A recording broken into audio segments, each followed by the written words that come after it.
आज के इस क्लास में हम उसके बारे में ही बात करेंगे। एक्चुअल में आप सब ने पढ़ा हुआ कि लाल किताब में एक कॉन्सेप्ट है मसनूही ग्रह। मसनूही ग्रह वो होते हैं जब दो ग्रह मिलकर एक नया ग्रह बनाते हैं।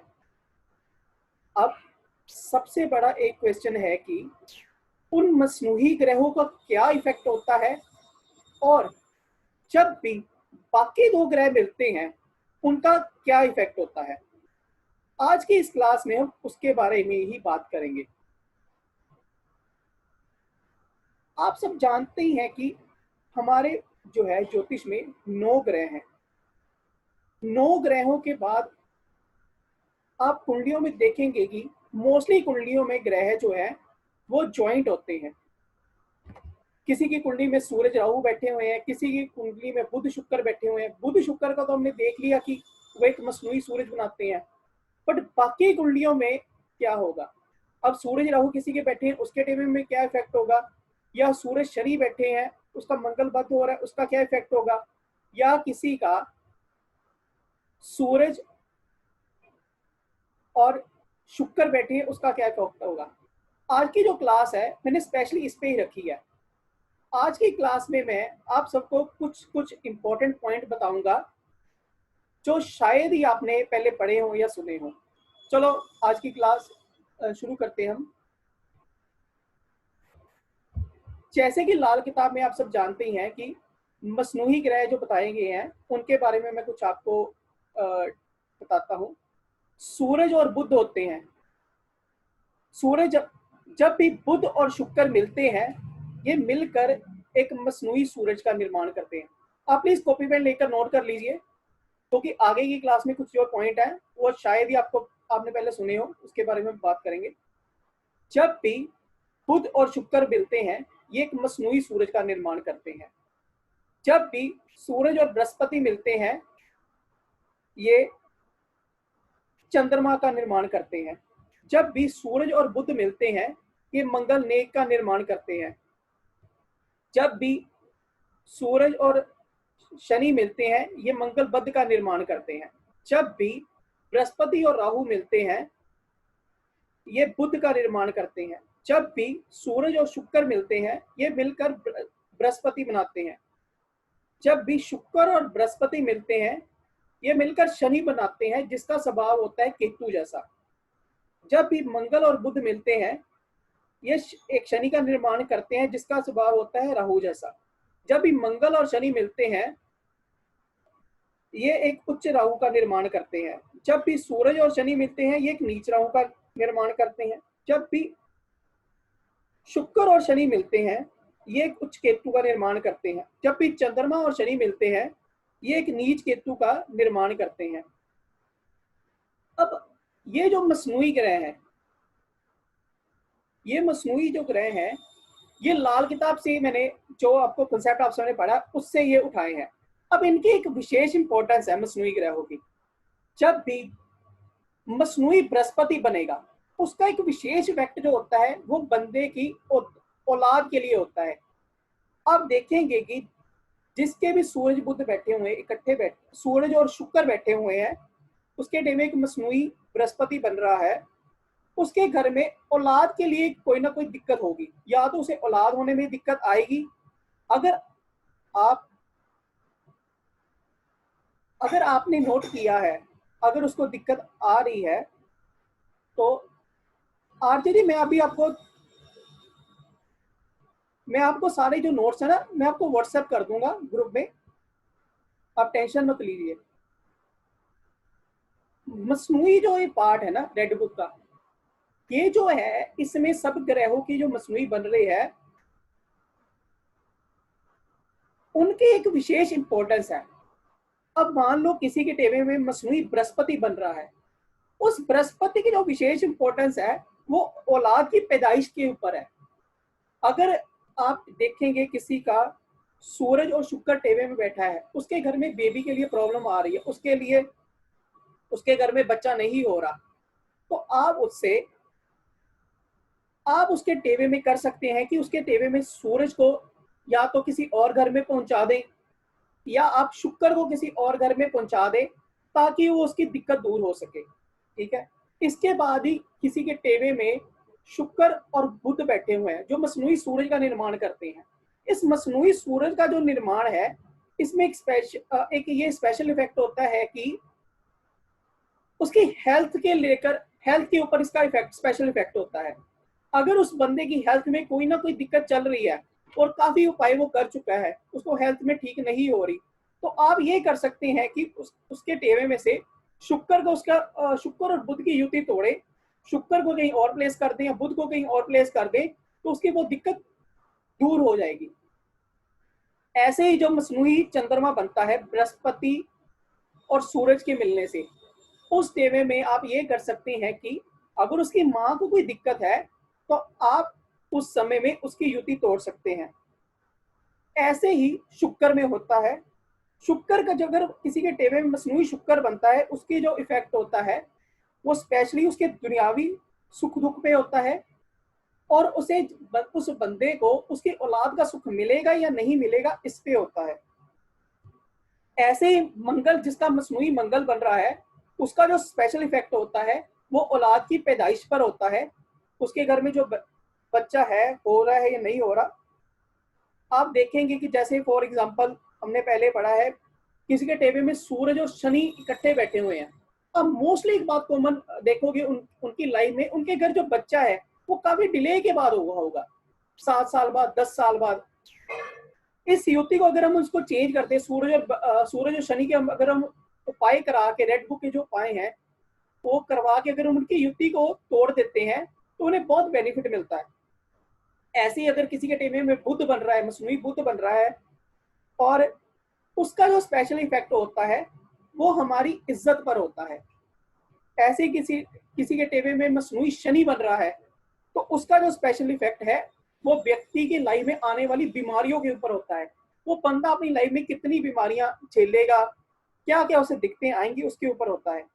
ऐसे ही जो राहु, किसी के टेबल में मसनूई राहु का निर्माण हो रहा है तो उसका जो स्पेशल इफेक्ट है उसके जीवन में लड़ाई झगड़ों के ऊपर होता है, कि वो व्यक्ति के जीवन में कितने लड़ाई झगड़े होंगे, कितने उसके जीवन में फालतू के क्लेश पड़ेंगे, इसके ऊपर होता है। अगर किसी के टेबल में मसनूई केतु बन रहा है, उसका जो स्पेशल इफेक्ट है वो व्यक्ति अपनी जिंदगी में कितना ऐश भोग करेगा, कितना उसके पास पैसा है, उस पैसे को कितना अपने ऊपर खर्चेगा, इसके ऊपर उसका स्पेशल इफेक्ट होता है। ये जितना भी मैंने पॉइंट बताए हैं, मैंने ये सारे रेड बुक के ऊपर, रेड बुक से निकाल के बताए हैं। रेड बुक में ये सब बातें कॉमन बताई गई हैं। अब इसके बाद में अपनी जो मेन क्लास, जिसके कारण आज क्लास रखी है, उसके बारे में डिस्कस करना शुरू करता हूं। जैसे कि ये युतियां हैं कुछ ग्रहों की है। अब मंगल और केतु किसी के टेबे में बैठे हुए हैं, उसके टेबे में हम क्या करेंगे? या मान लो किसी के टेबे में ही शुक्र और बुध बैठे हुए हैं, उसके टेबे में हम क्या करेंगे? शुक्र और बुध जब भी मिलते हैं ये एक सूरज का निर्माण करते हैं, आप सब ये जानते ही हैं, मैं पहले आपको ये बता चुका हूं पॉइंट। अब ये शुक्र और बुध अगर किसी के 7th घर में बैठ गए तो आपके हिसाब से, या मोस्टली एस्ट्रोलॉजर्स होते हैं या जो स्टूडेंट्स हैं, हम सब स्टूडेंट्स हैं, एस्ट्रोलॉजी अभी सीख रहे हैं, ये सोचते हैं कि यार उसका शुक्र और बुध मिले हैं, उसका एक मसनूई सूरज बन गया, सूरज 7वें घर में नीच होता है, उसकी गृहस्थी जो है वो बिल्कुल बेकार हो जाएगी। बट इन एक्चुअल लाइफ में ऐसा नहीं होता। एक्चुअल लाइफ में जितने भी मसनूई ग्रह हैं और जो रेड बुक में लिखे हुए हैं, और जितने भी रेड बुक में ग्रह, मसनूई ग्रह नहीं लिखे हुए, उस सब का एक स्पेशल इफेक्ट होता है, और हर घर में उनका स्पेशल इफेक्ट अलग अलग होता है। आज मैं उसके बारे में आप सबको कुछ थोड़े से पॉइंट बताना चाहता हूं। आज की क्लास का यही मकसद मैंने ये रखा है। चलो आज की आपको मैं कुछ पॉइंट नोट कराता हूं। आप प्लीज अपनी कॉपी पेन ले लीजिए ताकि आप सबको वो पॉइंट नोट कर सकें। ये पॉइंट जो है ये बहुत ही ज्यादा इंपॉर्टेंट पॉइंट है, आप सबको इन पॉइंट्स के बारे में पता होना चाहिए। आप सब नोट करिए जी। किसी के टेबे में भी मंगल और केतु इकट्ठे बैठे हों, आप ये पॉइंट मंगल और केतु वालों में काफी कॉमन पाएंगे। किसी के टेबे में भी अभी क्वेश्चन मैं आप सबको बाद में लेता हूँ, पहले एक बार मुझे बोलने दो प्लीज, फिर मैं क्वेश्चन लेता हूँ आपके। किसी के टेबे में भी मंगल और केतु बैठे हो, आप उसमें एक बात कॉमन नोट करेंगे कि इसके जो काम है वो 99% पे आके रुक जाते हैं। ये बंदा बहुत मेहनत करेगा, बहुत मेहनत करके अपना काम स्टार्ट करेगा। किसी के साथ मोस्टली बिजनेसमैन लोगों में अगर बात करें, ग्राहक के साथ इसकी दुकान पे कस्टमर आ भी गया, कस्टमर के साथ सारी डील फाइनल भी होगी, पैसे फाइनल हो गए, एंड मूवमेंट पे आके इसकी जो है डील में कोई ना कोई दिक्कत आ जाती है और इसकी डील में कोई ना कोई प्रॉब्लम आ जाती है, दिक्कत वहां पे रुक जाती है। ऐसे ही आप सूरज और केतु में कुछ चीजें, मंगल केतु में एक बार आप और नोट करोगे कि इसको कोई ना कोई बीपी की, ब्लड प्रेशर की दिक्कत जरूर होगी इसको, या इसके घर में किसी को, इस बंदे को शुगर की दिक्कत जरूर होगी। ये कुछ कॉमन पॉइंट आप इसमें देखेंगे मंगल और केतु वालों में। अब मंगल और केतु, ये हमारा एक पॉइंट क्लियर हो गया। मंगल और केतु अगर किसी के टेबल में बैठे हुए हैं, उनमें क्या इफेक्ट उनका आ रहा है। अब इसके बाद एक पॉइंट और हमारे पास आता है कि अगर मंगल और केतु लगन में बैठे हैं तब क्या होगा। अगर मंगल और केतु दूसरे घर में बैठे हैं, ऐसे ही करते मंगल केतु किसी के 12वें घर में बैठे हैं, और 12 घरों का जो इफेक्ट होता है वो सबका अलग अलग होता है। ये मोस्टली एस्ट्रोलॉजर्स जिनको पता है वो बताना नहीं चाहते, और मोस्ट 9 अगर 100 में से 95 एस्ट्रोलॉजर्स हैं, उनको ये चीज जो है मंगल केतु का या किसी भी ग्रह का 12 ग्रहों का अलग अलग इफेक्ट या 3 ग्रहों का अलग अलग इफेक्ट या तो मालूम नहीं है, और जिनको मालूम है वो बताते नहीं है। आज की क्लास में ये मैं यही कुछ पॉइंट आपको बताऊंगा कि जो आपने शायद ही पहले सुने हो। पहले मैं आपको कुछ कॉमन पॉइंट नोट करा देता हूँ, आप प्लीज वो नोट करिए, फिर मैं आपको दूसरे पॉइंट बताता हूँ जो अलग अलग घरों में होते हैं।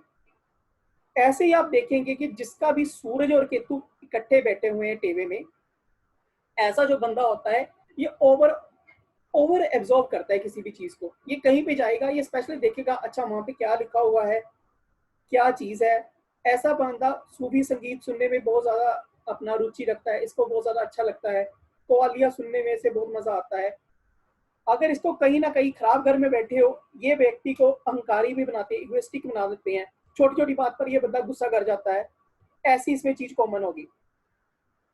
अब जिसके भी चंद्रमा और शनि बैठे हुए हैं, जैसे कि पहले हमने देखा कि ये नीच के, जिसके भी चंद्रमा और शनि टेबल बैठे होंगे, आप देखोगे ये बंदा ना और इमोशनल होगा।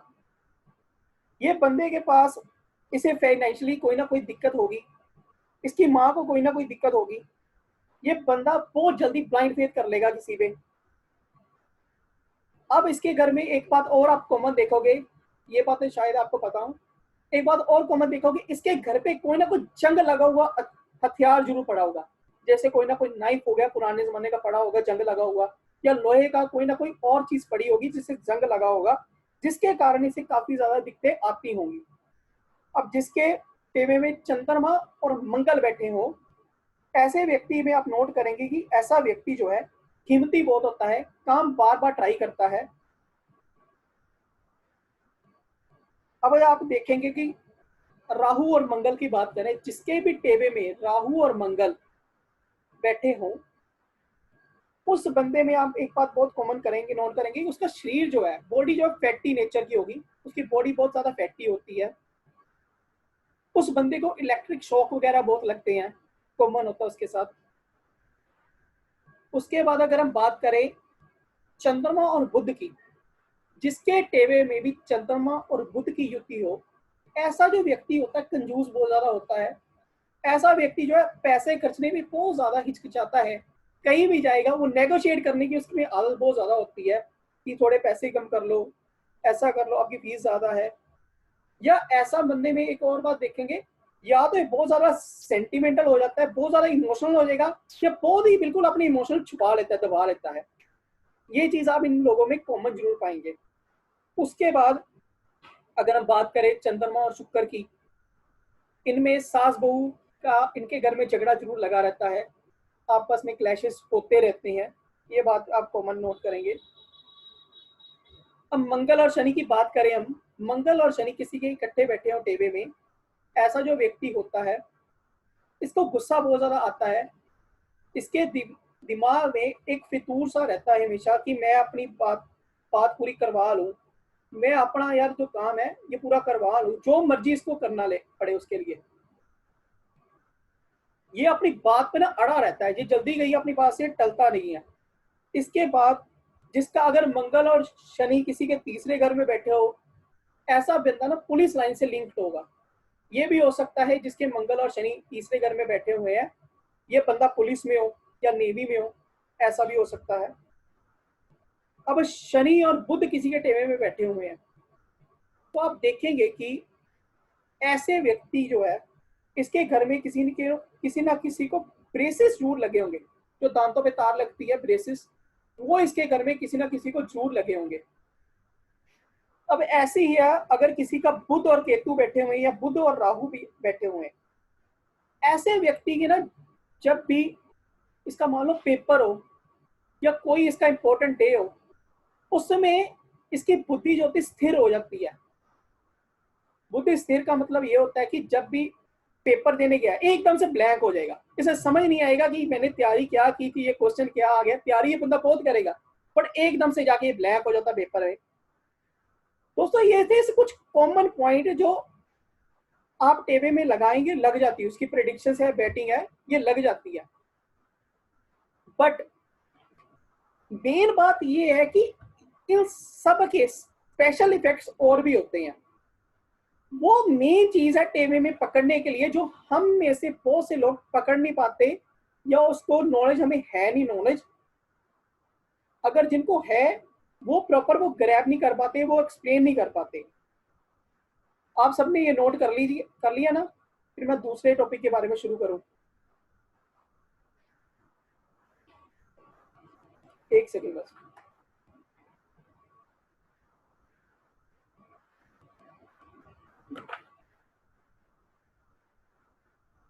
अब सबसे इंपॉर्टेंट और इंटरेस्टिंग पार्ट शुरू होने वाला इस क्लास का। मान लीजिए किसी के बृहस्पति और सूर्य टेबे में इकट्ठे बैठे हैं। बृहस्पति और सूरज का 12 घरों में अलग अलग इफेक्ट क्या होगा? हमारे पास एक कस्टमर आ गया है, अगर आप एस्ट्रोलॉजर्स हैं या आप स्टूडेंट हैं या कुछ आप थोड़ा बहुत अभी सीख रहे हैं, मोस्टली हमें ये दिक्कत आती है बृहस्पति और सूरज किसी को अगर मान लो टेवे में आ गया। अब ये तो नहीं हो सकता बृहस्पति सूरज हर एक का लगन में बैठा हो या हर एक का चौथे घर में बैठा हो। 12 घर है, 12 घरों में कहीं भी उसकी युति हो सकती है। अब मेन बात है कि हर घर में युति का अलग एक फल होता है, अलग एक परिणाम होता है। अभी जो क्लास में रख रहा हूं आपको कुछ पॉइंट बताऊंगा मैं अपने जो मैंने रिसर्च की है। मेरे पास 12 के 12 घरों के हर एक ग्रह की युतियों के 2 के 3 के 4 के 5 के 6 के सभी के अलग अलग रिजल्ट्स हैं और सबके अलग अलग उपाय भी हैं। आज मैं आपको कुछ पॉइंट बताता हूं जैसे जिससे आपको ये क्रैक कर सके, समझ आ सके कि एक्चुअल में युतियों का फल होता गया है। आप प्लीज नोट करिए। बृहस्पति और सूरज मान लो किसी के 12वें घर में बैठे हुए हैं, आप उसमें एक बात कॉमन नोट करेंगे कि उस बंदे के परिवार के जो सदस्य हैं वो हमेशा हर तरफ से बढ़ते जाएंगे, उनकी तरक्की होती जाती है। अगर बृहस्पति और सूरज किसी ना किसी वे से खराब हो रहे हैं टेवे में 12वें घर में बैठ के, ये मैंने अपनी जो स्टूडेंट्स हैं उनको पहले मैं बता चुका हूँ कि खराब कैसा होता ग्रह। उनकी जड़ देखनी पड़ती है, जड़ में कौन सा ग्रह बैठा है, उसे कौन सा ग्रह टक्कर मार रहा है, हमें ये सारी चीजें देखनी पड़ती, फिर पता लगता है वो ग्रह ठीक है या खराब है। अगर वो किसी ना किसी तरीके से खराब हो रहे हैं तो आप ये बात कॉमन नोट करोगे, बृहस्पति और सूर्य जिसके भी 12वें घर में बैठे हैं, इस बंदे को इज्जत नहीं मिलेगी। ये बंदा कहीं पे भी चल जाए, सोसाइटी में इसे इज्जत नहीं मिलती, अपने घर में लोग इसे पूछते नहीं है अगर बृहस्पति और सूरज 12वें घर में खराब बैठे हो। ऊपर से आप ये भी आप नोट करेंगे कि इस बंदे को बीपी की प्रॉब्लम जरूर रहेगी, ब्लड प्रेशर की कोई ना कोई दिक्कत इसे जरूर लगी रहेगी। उसके बाद आप नोट करिए, अगर बृहस्पति और सूरज किसी के 12वें घर में बैठे हैं तो 5वें घर में, अब बृहस्पति और सूरज किसी के 5वें घर में बैठे हुए हैं तो आप नोट करेंगे कि उसकी जो संतान है वो बहुत अमीर होगी। मोस्टली 5वें घर में सूरज और बृहस्पति बैठ के अच्छा रिजल्ट ही देते हैं। उसके बाद आप नोट करेंगे कि किसी का बृहस्पति और सूरज तीसरे घर में बैठा हुआ है तो ऐसा व्यक्ति जो है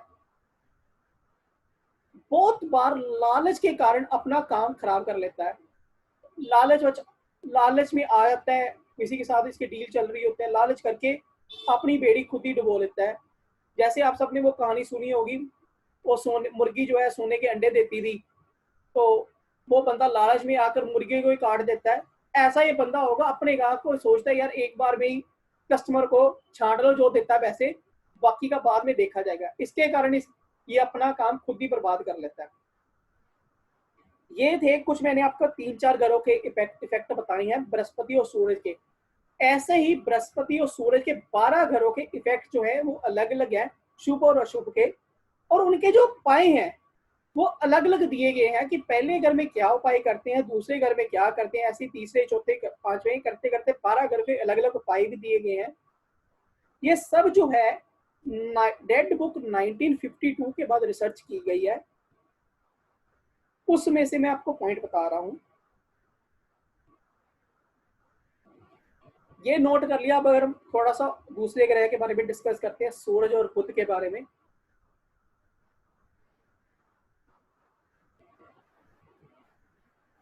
सुधा शाह जी, आपका मैसेज आ रहा है, बहुत फास्ट बोल रहे हैं, प्लीज सब मैं आप सबको जो ये है इसकी रिकॉर्डिंग शेयर करूंगा, आप प्लीज मुझे मैसेज कर दें। मेरा नंबर है 9815432003। नंबर आप नोट कर लीजिए, 9815432003। आप इस नंबर पे मैसेज कर देना, मैं सबको इस रिकॉर्डिंग का लिंक शेयर कर दूंगा।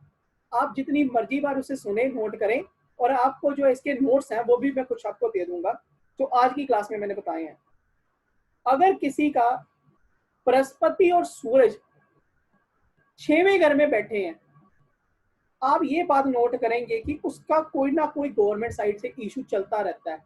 कभी कोई इशू आ गया गवर्नमेंट साइड से, कभी कोई इशू आ गया, ऐसी इसके साथ बातें होती रहती हैं। आगे की पॉइंट हम नोट करें, सूरज बुध के बारे में नोट करें। जिसके भी टेवे में सूरज और बुध इकट्ठे बैठे हुए हैं,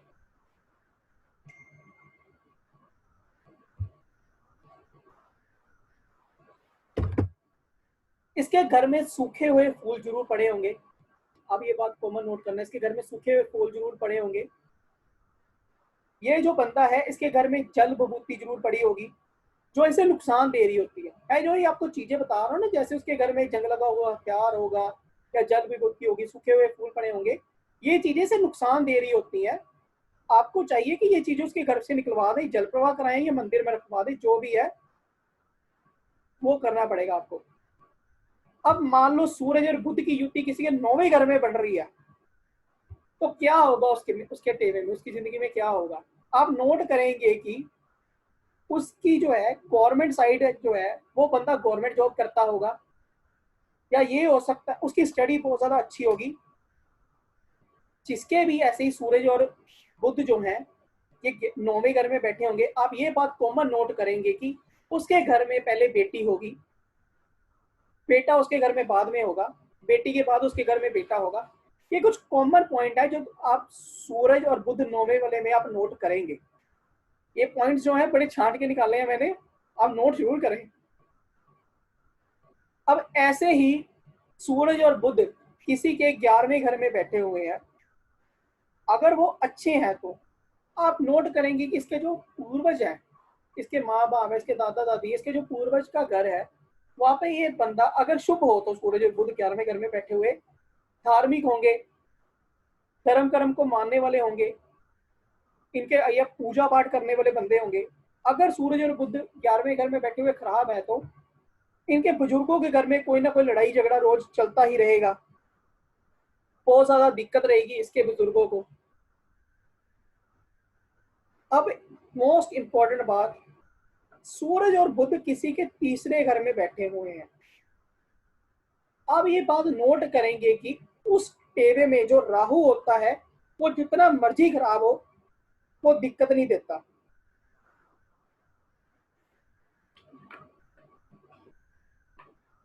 सूरज और बुध तीसरे घर में बैठे हो, उस टेवे में राहु जो है वो दिक्कत नहीं देता। सूरज और बुध तीसरे घर में बैठे हो, आप ये बात कॉमन नोट करेंगे, ऐसा जो बंदा होता है वो अय्याश नेचर का होता है, पैसा बहुत ज्यादा खराब करता है। ऐसा बंदा पैसा अय्याशी में अपनी खर्च करेगा, जिसके कारण इसे लाइफ में दिक्कतें का सामना करना पड़ता है। अब सूरज और बुध किसी के 12वें घर में बैठे हैं। आप इस समय एक बात कॉमन नोट करेंगे कि जिसके भी सूरज और बुध 12वें घर में बैठे हैं, ये बंदा अपनी रिश्तेदारी को बोझ समझेगा। इसे रिश्ता निभाने में कहेगा यार क्या बोझ है, रिश्ता निभा के क्या करना है, छोड़ा, ये सब रिश्तेदारी होती बोझ होती हैं, इनको बोझ समझेगा। और एक और बात आप इसमें नोट करेंगे कि ये जो बंदा है बिना कारण इसका पैसा खर्च हो जाएगा, करवाने कुछ और जाएगा, लेने फॉर एग्जाम्पल ये बाजार से एसी लेने गया है, ये कहेगा यार एसी देखा, वहां पे एसी पसंद कर लिया, इसने एसी के परचेज कर लिया, यार ये फ्रिज का एक नया मॉडल है, चलो ये भी परचेज कर लेते हैं। ये इसके साथ बहुत ज्यादा होता है यार, बंदा ये पास से बहुत ज्यादा परेशान होता है। अब सूर्य और बुध किसी के 5वें घर में बैठे हो, आप एक बात और कॉमन नोट करेंगे कि इसके घर में अचानक किसी की मृत्यु हो जाएगी। ये चाहे उसका चाचा हो सकते हैं, मामा हो सकते हैं, मदर हो सकती है, किसी ना किसी की अचानक मृत्यु उसके घर में हो जाती है।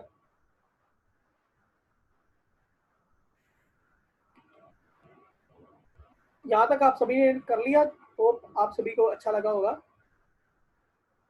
अब आगे नोट करिए जी, कुछ पॉइंट आपको और मैं बताता हूं।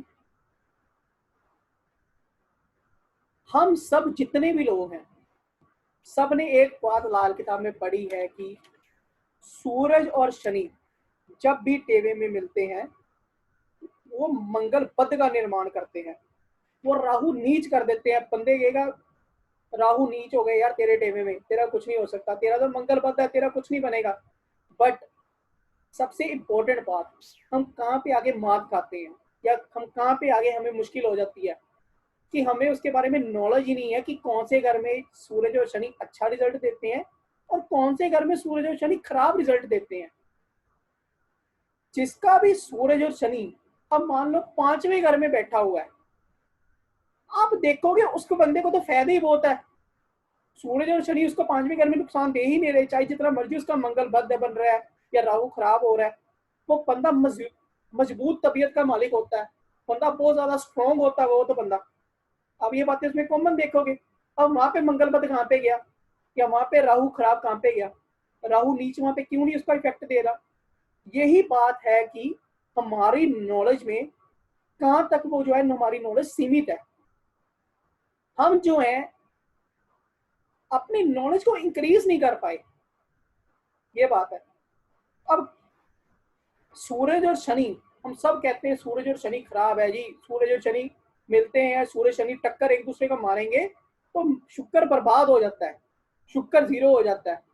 बट सूरज और शनि सबसे खराब घर 12वें घर में बैठ जाते हैं, उस बंदे की गृहस्थी सुख बहुत ज्यादा अच्छा होता है, उसकी मैरिड लाइफ इतनी ज्यादा अच्छी होगी, उसे कोई दिक्कत नहीं होगी, उसको शुक्र खराब नहीं कोई रिजल्ट देता।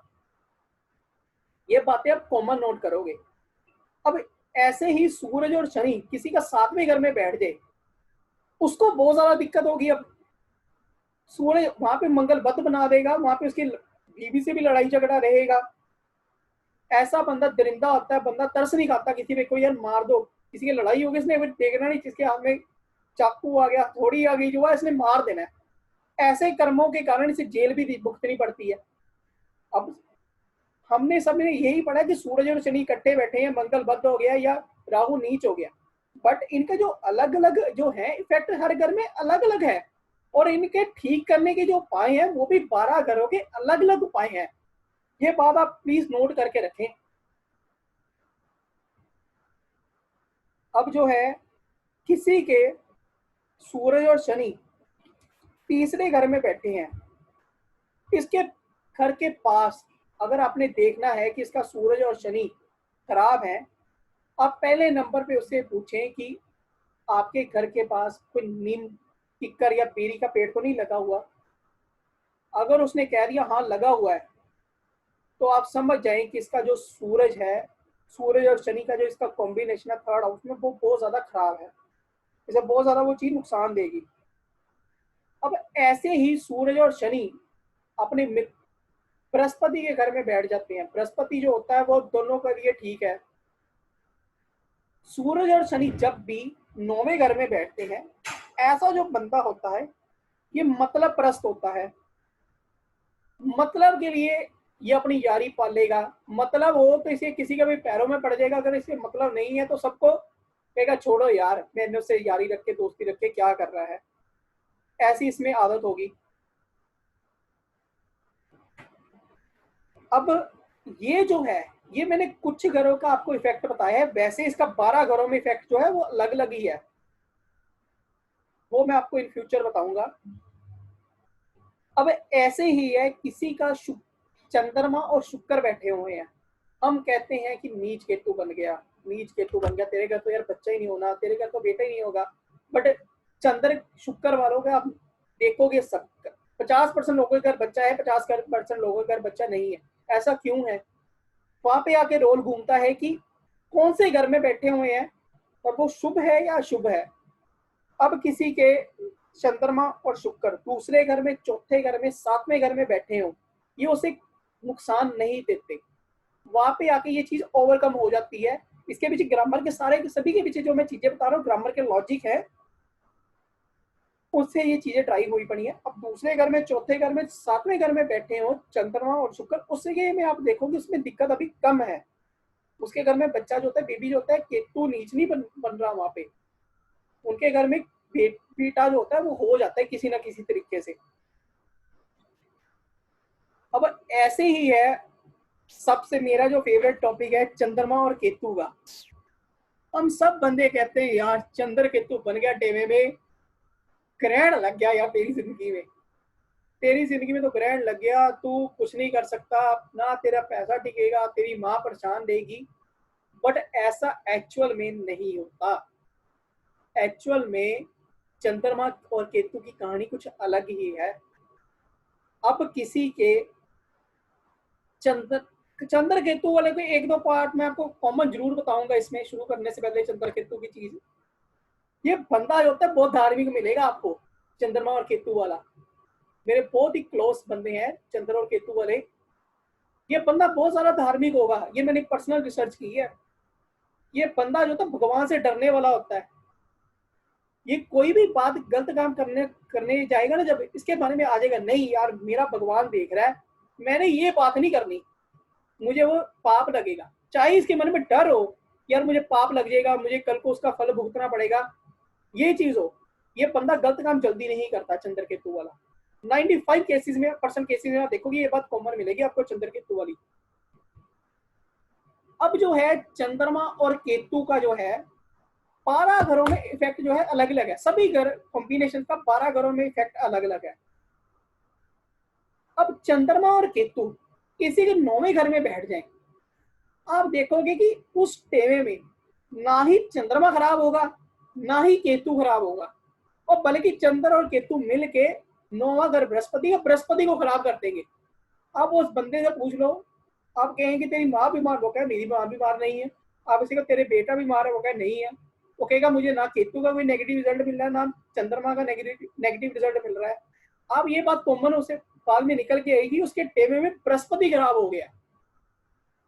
बृहस्पति जो है उसके टेवे में एकदम पिट जाता है, जिसका भी चंद्रमा और केतु 9वें घर में होता है। अब जिसका भी चंद्रमा और केतु चौथे घर में बैठा हो, उस टेमे में ना ही चंद्रमा खराब हो रहा होता है, ना ही केतु खराब हो रहा होता है। किस किस केस में होगा? 95% केसेस का आपको मैं बात बता रहा हूँ जिन पे ये चीजें अप्लाई होती हैं। 5% ये है कि ग्रामर के रूल्स भी होते हैं, उनकी बुनियाद देखनी पड़ती है, कौन सा है कौन सा नहीं है, वो चीजें भी होती हैं शुद्धता और अशुद्धता को जांचने के लिए। ये कुछ मैं चीजें आपको कॉमन बता रहा हूँ। चंद्रमा और केतु किसी के तीसरे घर में बैठे हों, एक बात इसमें आप कॉमन बैटिंग बता रहा हूँ, आपको प्रेडिक्शन बता रहा हूँ कि इसके दुकान, अगर ये बंदा बिजनेसमैन है, इसके दुकान के गले से कोई ना कोई बंदा पैसे चोरी करके ले जाएगा। ये बात इसके साथ आप कॉमन नोट करोगे। चंद्रमा और केतु किसी के दूसरे घर में बैठे हुए हैं तो ऐसा जो बंदा होता है इसके घर में किसी को निमोनिया गठिया की दिक्कत होगी। अब वही चंद्रमा और केतु किसी का 10वें घर में बैठा हुआ है। एक बात आपको मैं और बताता हूँ, चंद्रमा से भी हम स्टडी लेते हैं। चंद्रमा और केतु किसी से 10वें घर में बैठा हो, वो बंदा कई बार पढ़ाई में बहुत ज्यादा पढ़ा लिखा है। मेरे बहुत खास लोग हैं उनको जिसका मैंने देखा है, कई टेवों में चंद्रमा और केतु 10वें घर में है, वो एमएससी मैथ्स की हुई है उन्होंने, काफी ज्यादा पढ़े लिखे बंदे हैं वो, उन्हें चंद्रमा और केतु कोई नुकसान नहीं दे रहा। अब चंद्रमा और केतु किसी का 12वें घर में बैठा हो, अब ये बात देखेंगे कि वो बंदा लाखों रुपया कमाता अपने बिजनेस में, बट उसके पास पैसा कुछ नहीं बचता, एंड में आके जीरो रहता है। वो कहेगा यार मैं 1 लाख रुपया महीना कमा रहा हूँ, पर फिर भी मुझे समझ नहीं आता मेरा पैसा जाता है कहाँ है। या मैं 5 लाख कमा रहा हूँ, मेरा पैसा पैसा आ रहा है मुझे, बट ये नहीं पता लगता यार मेरा पैसा सारा जा कहाँ पे रहा है। ऐसा ही चंद्रमा और केतु के 12 घरों का इफेक्ट जो है वो अलग अलग है। उसके बाद हम चलो बात करते हैं शुरू शुक्र और बुध की।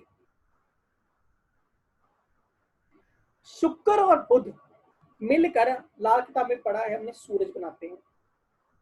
मेरा उन सबसे क्वेश्चन है, हाँ सूरज बना रहे हैं, उसका इफेक्ट क्या है? 95% लोगों जिनके साथ मेरी आजकल बात हुई उनको पता नहीं, वो कहते हैं यार सूरज बनाते हैं, हमें इसके अलावा कुछ नहीं पता। पहले नंबर पे बात, जब भी सूरज और बुध मिलते हैं ये मसनूई सूरज बनाते हैं, ये बात ठीक है, बट उसका जो स्पेशल इफेक्ट होता है वो बंदे की हेल्थ पे होता है। अगर हम कहें वो सूरज बन गया, शुक्र और बुध मिलकर सूरज बन गया, वो युति बनेगी, सूरज वो सूरज का ही काम देना शुरू कर दे, तो फिर उसके 7वें घर में, जिसका भी शुक्र और बुध 7वें घर में बैठा होता है, तो उसकी मैरिड लाइफ खराब क्यों नहीं है? सबसे बड़ा क्वेश्चन। आप सूरज और जिसका भी शुक्र और बुध 7वें घर में बैठा है, आप ये बात देखोगे उनकी मैरिड लाइफ इतनी अच्छी है, शुक्र 12 वालों से भी कई गुना अच्छी है, और शुक्र 2 में बैठा अच्छा है उससे भी कई गुना अच्छी है। सूरज और शुक्र और बुध 7वें घर में बैठे हुए जिनके, उनकी बात अगर हम करें तो यही बात है, हम यहाँ पे आके मात खा जाते हैं कि हमने कोशिश नहीं कर रहे कि ये चीजें गैदर करें और चीजें नोट करें। चलो आप ये बात नोट कर पॉइंट नोट करिए कि जो मैंने आपके लिए लिखे हैं आज की क्लास के लिए। शुक्र और बुध जिसके भी 7वें घर में बैठे हो, इसकी मैरिड लाइफ बहुत ज्यादा अच्छी होती है। वहां पे सूरज 7 का नीच का रिजल्ट इसे कोई नहीं मिलेगा। ये हर बात अपनी बीवी से पूछ के करेगा। इसकी बीवी के साथ इतना ज्यादा प्यार होगा कि जब भी कोई प्रोफाइल पिक्चर लगाएगा, ये हमेशा अपनी बीवी के साथ ही लगाएगा। जब भी ये कहीं घूमने जाएगा, ये अपनी बीवी के साथ ही घूमने जाएगा। जब भी ये किसी मैरिज पार्टी में गया, ये कहेगा यार मैंने अपनी बीवी को नहीं छोड़ना, मैं अपनी बीवी के साथ रहूंगा, यारों दोस्तों के साथ, बल्कि ये कम क्या गुलता मिलता है पार्टी मैरिज में जाके, अपनी बीवी के साथ जरूर रहेगा ये चीज। अब वहां पे आपको सूर्य 7 का नेगेटिव का रिजल्ट नहीं मिल रहा। सिप्पी बाजी खुश हो गए हमारे बातें सुन के चलो, वहां पे इनको सूर्य 7 का नेगेटिव का रिजल्ट नहीं मिल रहा। ऐसे ही किसी का शुक्र और बुध 12वें घर में बैठा हुआ है, ये देखोगे कि ये इसका 12वें घर में बुध नीच का होता है। हम कहते हैं बुध पिटा हुआ है, सूरज 12वें घर में इतना अच्छा रिजल्ट नहीं देता, बट इसकी सेहत, सूरज बुध और शुक्र जब भी मिलते हैं ये सेहत के लिए होता है, बंदे की हेल्थ को डिनोट करते हैं। बट इसकी सेहत अब ठीक रहेगी, अपनी सेहत ठीक रहेगी। बट इसको जो बीवी मिलेगी शुक्र और बुध 12वें वाले को, और बीवी इसको डरपोक मिल जाएगी। बीवी अंधेरे में जाने से डरेगी, यार अंधेरे में नहीं जाना, अंधेरे में पता नहीं कोई भूत है या कुछ है, ऐसा इसमें बात आप कॉमन नोट करोगे। शुक्र और बुध जिसके भी 12वें घर में बैठे हुए हैं, शुक्र और बुध जिसका 5वें घर में बैठे हैं, ऐसा जो बंदा होता है वो इश्कबाजी के चक्कर में पड़ जाता है, यारों दोस्तों के चक्कर में पड़ के, इश्कबाजी के चक्कर में पड़ के अपनी जो जिंदगी है वो खराब कर लेता है। शुक्र और बुध जिसके भी 8वें घर में बैठ जाएं, उसकी लाइफ मेरे लिए तप्पड़ कर देते हैं। पंजाबी वर्ड है तप्पड़, मतलब बिल्कुल ब्लैंक, बिल्कुल ही खराब कर देते हैं रिजल्ट। ग्रस्त सुख उस बंदे का बिल्कुल खराब हो जाता है। ये भी हो सकता है उसका डिवोर्स भी हो जाए। शुक्र और बुध किसी का 3रे घर में बैठा है, ये शायद पॉइंट आप सबने पढ़ा हो, उस टेवे में चंद्रमा कभी भी खराब नहीं होता। चंद्रमा को वो किसी ना किसी तरीके से ठीक कर देते हैं। शुक्र और बुध जिसका भी 3रे घर में बैठा होता है, ऐसा जो बंदा होता है मोस्टली अपनी वाकबी में, वाकबी मतलब होता है कि अपने नोन में बंदा पहले जानता होगा अपनी बीवी को, चाहे लव मैरिज करे या ना करे, वो कंसेप्ट एक अलग है। बट इसकी बीवी पहले इसे किसी ना किसी तरह से टच में होगी, पहले कभी ना कभी उसे मिला होगा। ये नहीं है कि बिल्कुल ही ओपन वे से जाके शादी कर ले। शुक्र और बुध 3 वाला अपनी वाइफ के प्रति लॉयल बहुत होगा। आप ये बात आप उस पर कॉमन नोट करेंगे। ये थी दोस्तों कुछ चीजें मैंने आप सबके लिए नोट करके रखी है कि स्पेशल क्लास के लिए। अब जो है ऐसे ही हमारे पास 9 ग्रह हैं। 9 ग्रहों का अगर मैथ्स का कोई है यहाँ पे ट्विटर है या मैथ्स का जिससे बहुत ज्यादा अच्छी नॉलेज है, वो प्लीज अपना हैंड रेस करे। अभी हम उसके साथ एक क्वेश्चन पूछना चाहता हूँ, है कोई मैथ्स वाला यार अभी जो क्लास लगा रहा है जिसको मैथ्स की अच्छी तरह नॉलेज हो?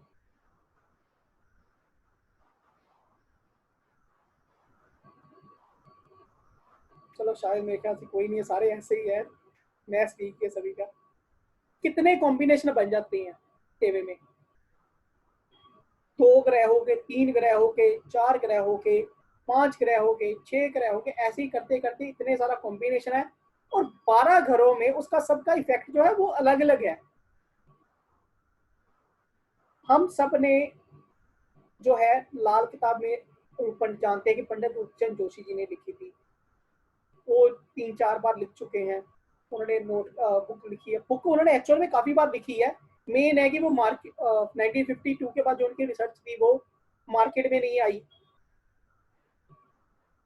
मेरा जो आज का क्लास करने का मेन जो मकसद है वो यही है कि आप सबको इस बात से अवगत कराया जाए, आपको ध्यान में लाया जाए कि हमें जो चाहिए कि अपनी नॉलेज को इंक्रीज करें।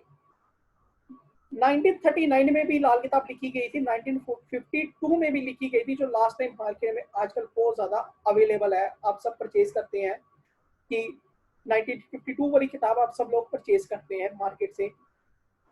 मैं एक छोटी सी आपको एक बात बताना चाहूंगा कि 1952 में बाजार में एक कार आती थी, उस कार की माइलेज थी वो बहुत कम थी, 7-8 किलोमीटर चलती होगी 1 लीटर पेट्रोल में। उस कार में एयर बैग नहीं होते थे, उस कार के जो गेयर थे वो हाथ से डलते होंगे, ठीक है, वो इतनी कंफर्टेबल नहीं थी। म्यूजिक सिस्टम पता नहीं आजकल उस कार में होता था या नहीं होता था। अगर आजकल आज हम जी रहे हैं, हम जी रहे हैं 2020 में, 2020 की कार अगर देखें हम तो उसमें एयर बैग भी है, ऑटोमेटिक गेयर है, वो कितनी ज्यादा कंफर्टेबल है। इतनी टेक्नोलॉजी ने तरक्की कर दी है। बट जो हम है, हम अपनी नॉलेज 1952 की नॉलेज भी नहीं गैदर कर पाए। मैं ये चाहता हूं कि अगर आप सब ये नॉलेज लेना चाहते हैं जो युक्तियों की लेना नॉलेज मैंने आपको बताई है, 12 घर में जो ग्रहों का अलग अलग इफेक्ट है, इसके बारे में नॉलेज लेना चाहते हैं तो आप मुझे मैसेज करके मेरे से वो नॉलेज ले सकते हैं। आपको नंबर मैं अपना नोट कर रहा हूँ, 9815432003।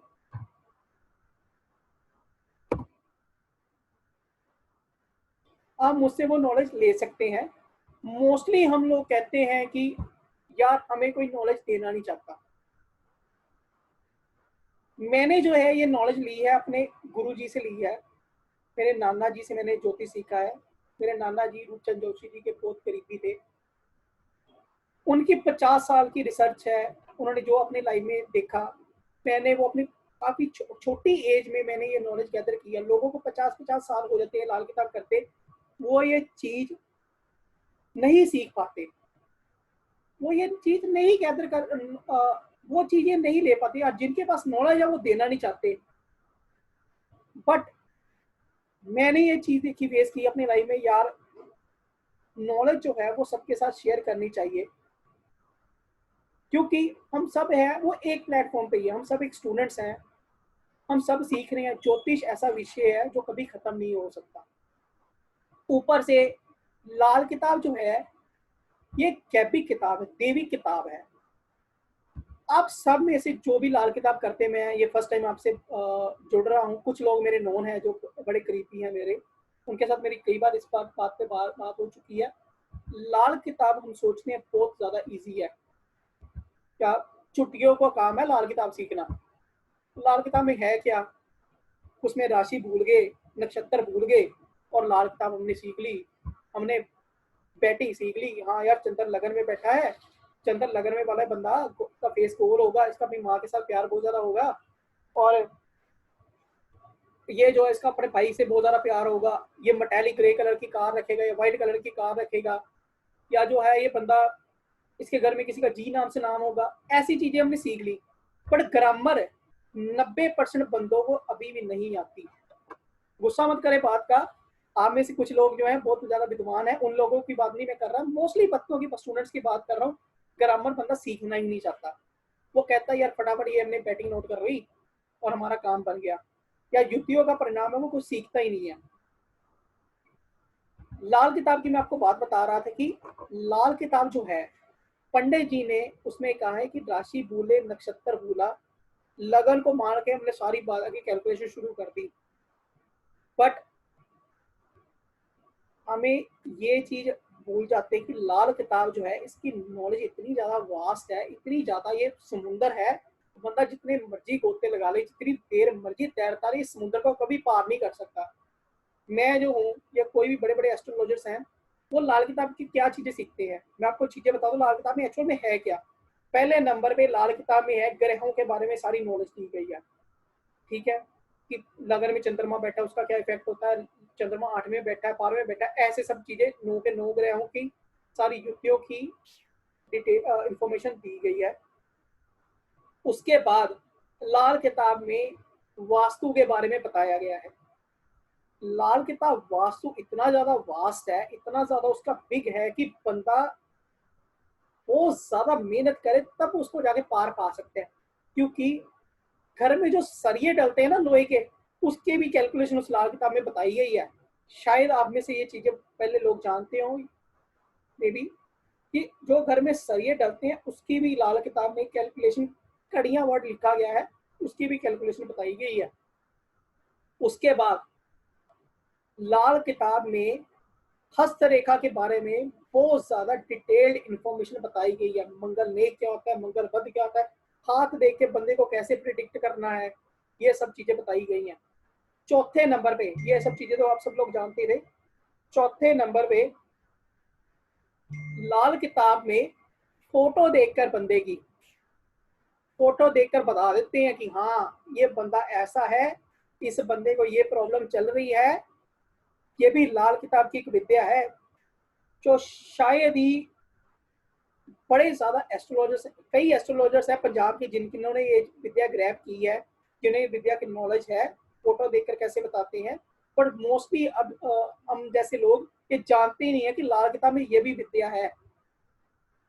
इसलिए अगर आप सब लोग लाल किताब सीखना चाहते हैं, पहले नंबर पे ये बात जानने की लाल किताब जो है, आप लाल किताब को नहीं चुनते, लाल किताब आपको चुनती है।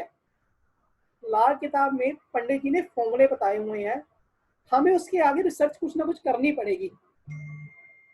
जैसे कि मैथ्स के फॉर्मूले होते हैं, जो ब्रैकेट में बोर्डमास के रूल होते हैं, bracket of multiplication, division, subtraction, ऐसे मतलब एडिशन होता है, ऐसे ही लाल किताब में फॉर्मूले बताए गए हैं। बट उन फॉर्मूलों को ग्रैब कैसे करना है, हमने उसको अपनी लाइफ में यूज कैसे लेना है, ये हमें ही देखना पड़ेगा कि कैसे हमने उस चीज से फायदा लेना है। अगर आप सब में से कोई भी बंदा चाहता है कि युतियों के बारे में जो मैंने आज आपको नॉलेज दी है, क्लास लेना चाहता है युतियों के बारे में, तो आप मुझे कांटेक्ट कर सकता है। मैं क्योंकि इस क्लासों को देने के बारे में सोच रहा हूँ, क्योंकि मोस्टली लोगों के पास ये चीज आती है मेरे पास कह रही कि युतियों का क्या परिणाम होता है, युतियों का क्या इफेक्ट है, कि हमें समझ नहीं आता या हमने कभी ये पढ़ा नहीं है। तो मैं वो सारी नॉलेज जो है वो आपको देना, शेयर करने के लिए तैयार हूँ। आप में से जो भी कोई युतियों के बारे में क्लास लगाना चाहता है वो मुझसे कांटेक्ट कर सकता है। युतियों के बारे में जो भी क्लास होगी वो लाइव क्लास होगी, संडे के संडे। मेरी कोशिश होगी कि जल्दी से जल्दी युतियों की क्लास कंप्लीट कर दी जाए, ताकि आप सब जो हैं इसके बारे में नॉलेज ले सकें और आगे रिसर्च कर सकें। मेरी आप सबसे एक पर्सनल रिक्वेस्ट भी है कि क्लास लेना ना लेना वो अलग मैटर है, बट ये बात जो मैंने आपको कार वाली एग्जांपल बताई है कि 1952 में कार जो चलती थी वो अलग तरीके से चलती थी। आजकल की कार के फीचर बहुत ज़्यादा अलग हैं। 1952 में जब ये किताब लिखी गई थी तब तक नॉलेज तो, कब तक बैंकों में लोन नहीं मिलता था जल्दी, तब तक कंप्यूटर इंजीनियर इतने नहीं थे। आज की लाइफ में बहुत सारा चेंज आ गया हुआ है। आज की लाइफ में इतने ज़्यादा चेंज आ गए हुए हैं कि 52 के कंपैरेटिवली हम उसे कभी कम्पीट नहीं कर सकते। आजकल की जो जमाना है वो बहुत ज़्यादा एडवांस है। हमें भी चाहिए कि हम भी कुछ ना कुछ एडवांस अपने आप में लाएं और अपनी नॉलेज जो है वो इंक्रीज करें। एक और बात, चलो ये बात है, आपको एक दो बात पॉइंट में और बता देता हूँ कि क्लास खत्म होने का मैसेज आने शुरू हो गया कि टाइम खत्म होने वाला है क्लास का। रेड बुक में हम सब लोग रेड बुक कर रहे हैं। मोस्टली बड़े बंदे ऐसे हैं जिनको अभी तक घरों के बारे में भी नॉलेज नहीं है कि कौन से घर से क्या चीज लेते हैं। पांचवें घर में हम सब जानते हैं बृहस्पति का घर है और सूरज का है। हम कहते हैं कि ठीक है दोनों मिलकर चंद्रमा बना रहे हैं। पांचवें घर से हम स्टडी लेते हैं, पांचवें घर से हम बच्चा लेते हैं, पांचवें घर से हम लव अफेयर लेते हैं, बट पांचवें घर से हम बैंक का मैनेजर भी लेते हैं। आपके घर में कोई बैंक का मैनेजर है वो पांचवें घर से देखा जाता है, या स्कूल का कोई प्रिंसिपल है वो पांचवें घर से देखा जाता है। आप अपने घर में जो चम्मच यूज करते हैं, स्पून यूज करते हैं, वो तीसरे घर से देखा जाता है। अब ट्रेन से कोई बंदा ट्रेवल कर रहा है वो तीसरे घर से देखा जाता है। ऐसे ही बहुत सारा नॉलेज है। आप प्लीज अपनी नॉलेज को इंक्रीज करें, वहीं तक अपनी नॉलेज जो है वो ना रहने दें। आप भी कोशिश करें, क्योंकि पंडित जी ने, रूपचंद जोशी जी हैं, वो स्वर्गीय पंडित रूपचंद जोशी जी, उन्होंने हमें एक फॉर्मूला बता दिया है कि ये फॉर्मूला है। जैसे एडिसन ने बल्ब बनाया था कि हाँ यार ये बल्ब ऐसे बनता है, आप सब ये बल्ब बना सकते हैं, कोई बात दिक्कत नहीं है। बट आज के देखें हम, वो येलो वाला पुराना बल्ब नहीं चल रहा। मार्केट में एलईडी लाइट्स आ गई हुई हैं, जो एनर्जी बचाती हैं। बहुत ज़्यादा नई चीज़ें आ गई हुई हैं, अलग अलग राउंड लाइट आ गई हुई है। इतना कुछ एडवांस हो गया हुआ है और हमें भी चाहिए कि अपने आप में कुछ ना कुछ एडवांस पन जरूर लाएं। धन्यवाद। क्लास कैसी लगी आप सबको मैसेज करके बता दें, और जो भी बंदा इस क्लास की रिकॉर्डिंग लेना चाहता है, मैं आप सबको ये क्लास की रिकॉर्डिंग जो है वो यूट्यूब पे जरूर डालूंगा कि आप सबको इसे सुन सकें और अपनी नॉलेज इंक्रीज कर सकें। क्लास लेना या ना लेना वो अलग मैटर है, बट मेरा ये मोटिव नहीं था कि आप सबका जो है, आप सबका जो है वो सोचने के लिए आपको बताऊं कि ये चीज़ें भी होती हैं रेड बुक में। ये सब चीज़ें जो होती हैं रेड बुक से निकाली गई हैं। अभी किसी का क्वेश्चन आया है कि अभी मैंने कुछ पॉइंट बताए, दो ग्रहों के बारे में बताए, ऐसे ही तीन ग्रहों के अलग अलग इफेक्ट होते हैं, चार ग्रहों के अलग अलग इफेक्ट होते हैं, और 12 के 12 ग्रहों में अलग अलग इफेक्ट है। एक दो पाई में इसमें आपको और बताना चाहूंगा कि जैसे कि किसी के टेबल में बुध और केतु बैठे हो, बुध और केतु छठे घर में या दूसरे घर में बैठे हो, उस समय में आप किसी को दिक्कत आ रही है तो आपको चाहिए कि कंजकों को गोलगप्पे खिलाएं, ये भी उपाय है, रेड बुक का उपाय है, शायद आपने सुना हो, बट ये बहुत इफेक्टिव उपाय है। मंगल और सूरज किसी का 8वें घर में बैठा हो या 6वें घर में बैठा हो, उस समय का एक उपाय है कि बिस्किट लेके, आटे के बिस्किट लेकर बच्चों को बांटे, ये भी रेड बुक का एक उपाय है।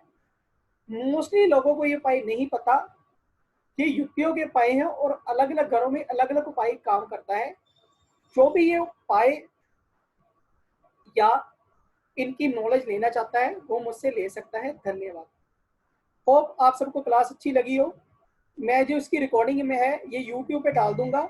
यूट्यूब का जो चैनल है ये लक्ष्य खुराना, अभी मैंने चैनल जो है पर्सनल आईडी से डालूंगा, तो आप उससे देख लेना। अगर लिंक चाहिए हो आप प्लीज मुझसे वो फोन पे मैसेज करके लिंक ले लें। बार बार फोन मत करें, व्हाट्सएप पे मैसेज करें, मैं आप सबको क्लास का लिंक और जो भी डिटेल आप जानना चाहते हैं वो शेयर कर दूंगा।